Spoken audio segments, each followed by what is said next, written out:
Been meaning to do this video for a while now. Kind of like a status update. Got ourselves some snow. You may have noticed that no longer have O with us anymore. Solder was kind of just sitting around since I've been daily driving the Viper all the time.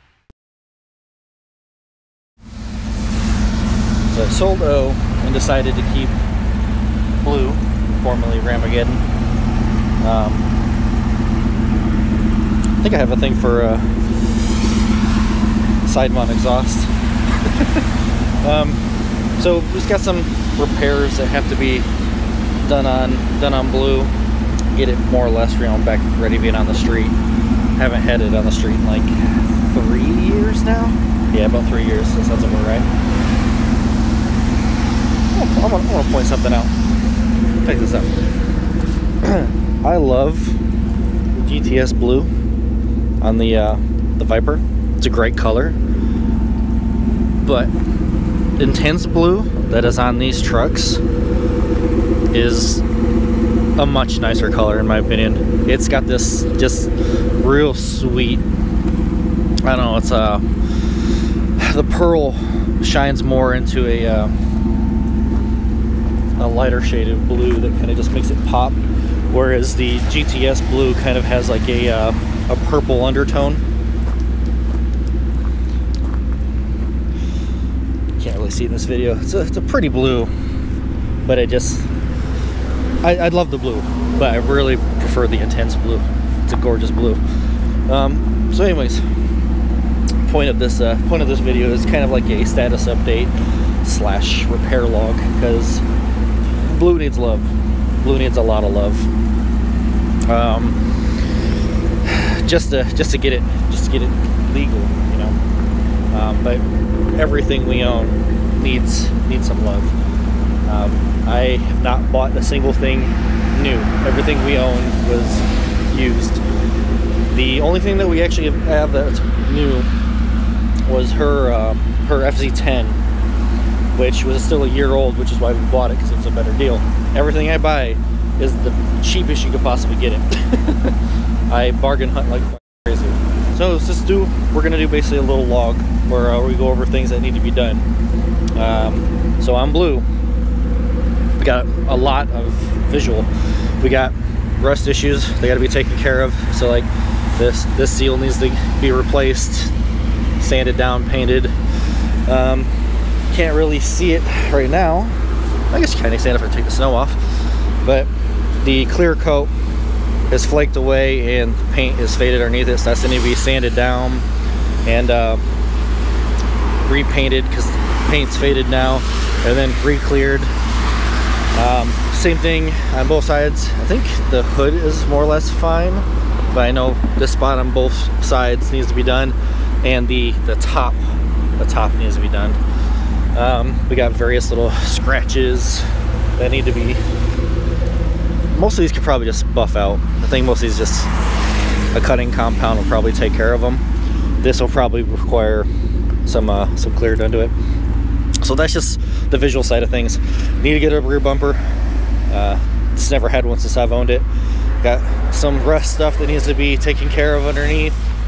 Got this panel that's flaking off. Need to do something with. This interior is in great shape though. It really is. Got some nastiness from where my tools have been sitting.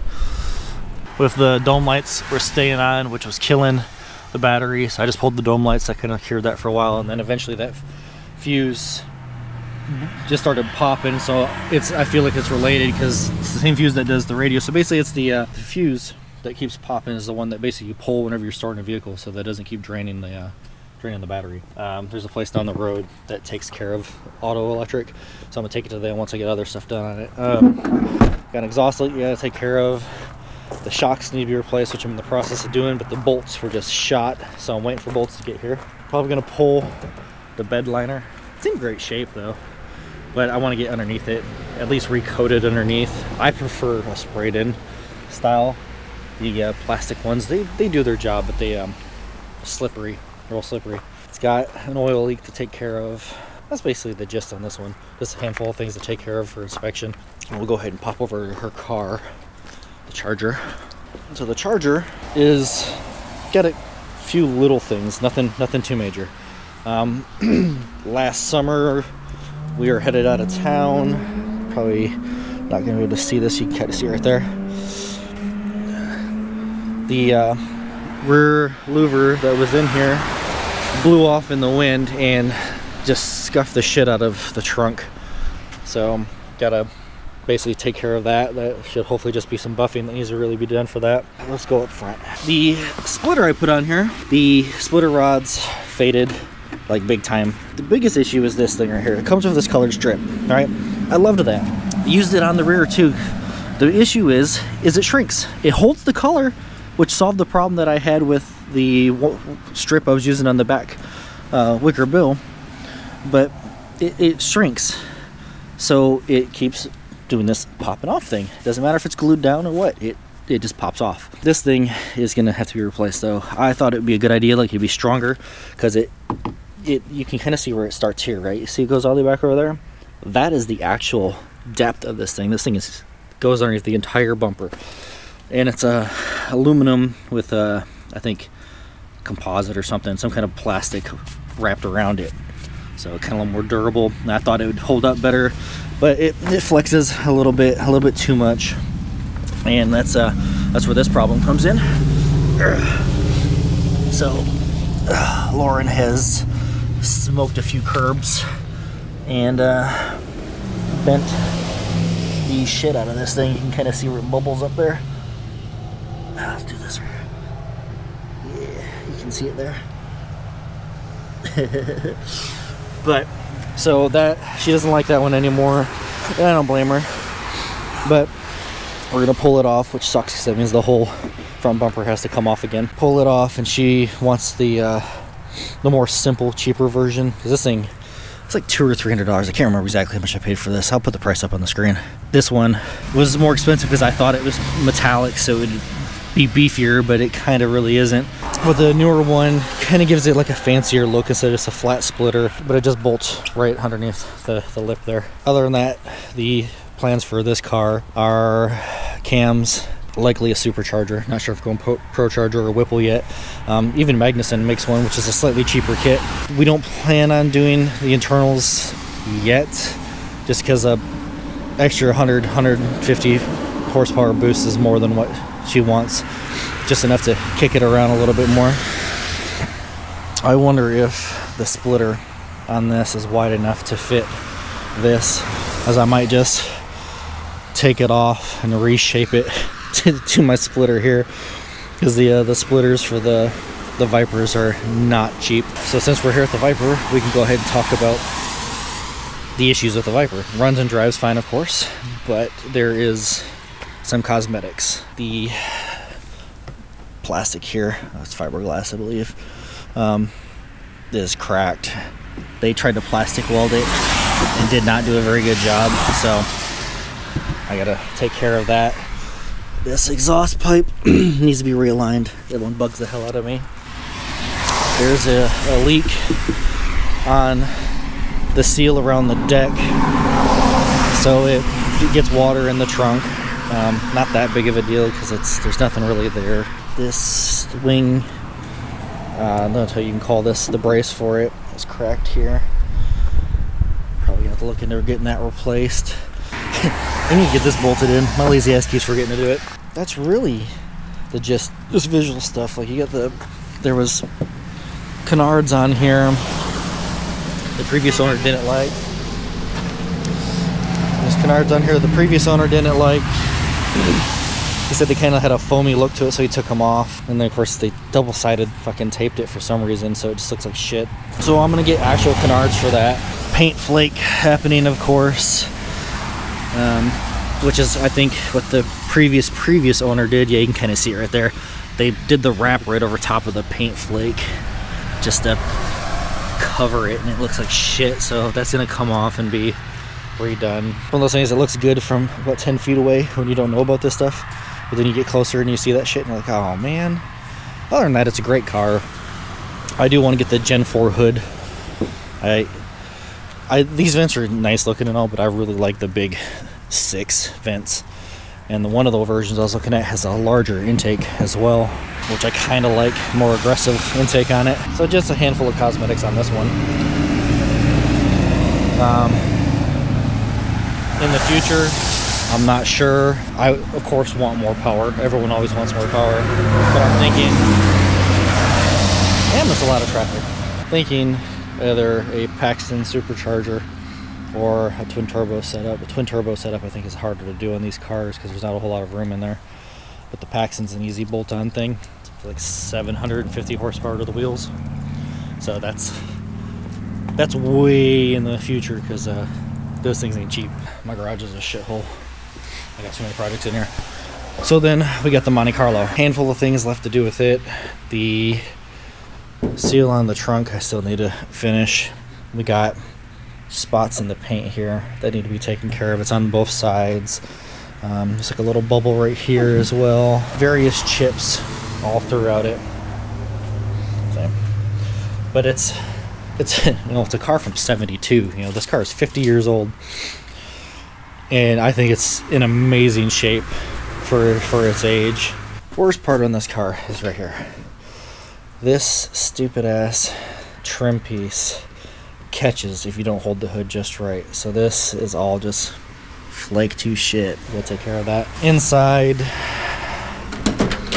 of course, we have the door panels, which are still on back order.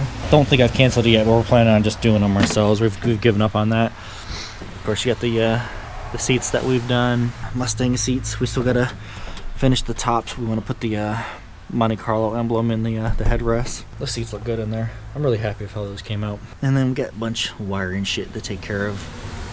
Nothing too crazy. Performance wise, she wants to get a little bit more of a muscle sound out of it, so we will likely be going with a cam in this thing. They give it a nice little chop to it. Onto the bikes. The FZ10 realistically doesn't need anything. Got to get a mirror back on it. We want to get fender eliminator, which I've been meaning to buy since we bought this damn thing 3 years ago. So a fender eliminator to get rid of all of this and tuck it up underneath there. That thing is, I get why manufacturers do it, why they have to do it, but god, they're ugly. Then you get the Speedy, which is more or less good to go. It just needs to be cleaned up. Visually, it needs love. It needs to be cleaned up big time. Seats, she's sending off to an old friend to get rewrapped. That's really about it on this. Oh, I need to get a new brake fluid reservoir. That one dry rotted off. Mirrors need to be replaced as they are ugly as shit. And the last one is this guy, the Buell, which is covered in snow. So the Buell always sits outside because, well, it's an outside bike. Oh my goodness, the algae buildup. When did that happen? That's newer. That sucks. So Buell mostly just needs cleaning. There is still the issues from when I got ran off the road. I got scuffs here. I got scuffs down here. Scuffs here. And I know I had something. Yeah, scuffs down over here. All needs to be taken care of. I keep thinking about repainting it. I don't know. I like the orange color, but it's a little too gold for my liking. I'd rather have it more of a vibrant orange, kind of like how O was. I haven't decided yet. There's this really sweet one that I keep running into on Instagram. It's got a color change paint on the tank. It may be back here too, I can't quite remember, but I know for sure it's on the tank. I think it's on here too. So I got like a carbon fiber pattern on it, but it's like a purpley color change. I actually really love the color on that. Yeah, I'd like to change up the colors on this. Just don't know what yet. Other than that, I think I need to pull the injectors and either replace them or get them cleaned because they are not letting this thing run worth a damn. We don't get the chance to ride as much anymore, which I told myself a couple of videos back that I was gonna try to do it on Thursdays. But you know, you buy a Viper, you drive a Viper. So this is all stuff that's kind of in the plans. Back onto doing things. We do have plans for the house. I really want to get the house lifted, so I'm not sure if that'll take precedence over other stuff. Like one of the main things, I'll be taking care of the visual stuff. Blue, I got to get back on the road here soon, so blue will be getting worked on. Namely, those bolts will be coming in. That'll take care of that, and then various other little things as we go. Just as kind of like a backup vehicle for now. And then it's just the visual stuff we can take care of on the vehicles. Depending on house or what, maybe the performance to her car will be getting taken care of. We do plan a trip up to Tail of the Dragon again this year, sometime probably around October. And I don't know, I'm gonna get antsy. I'm antsy right now to go up there, but maybe we'll go for a end of spring, summer trip to the Dragon. I want to get the Viper out there, and if we get the performance stuff done on the car, that'd be fun to take out there too. That's basically that video. See you guys later.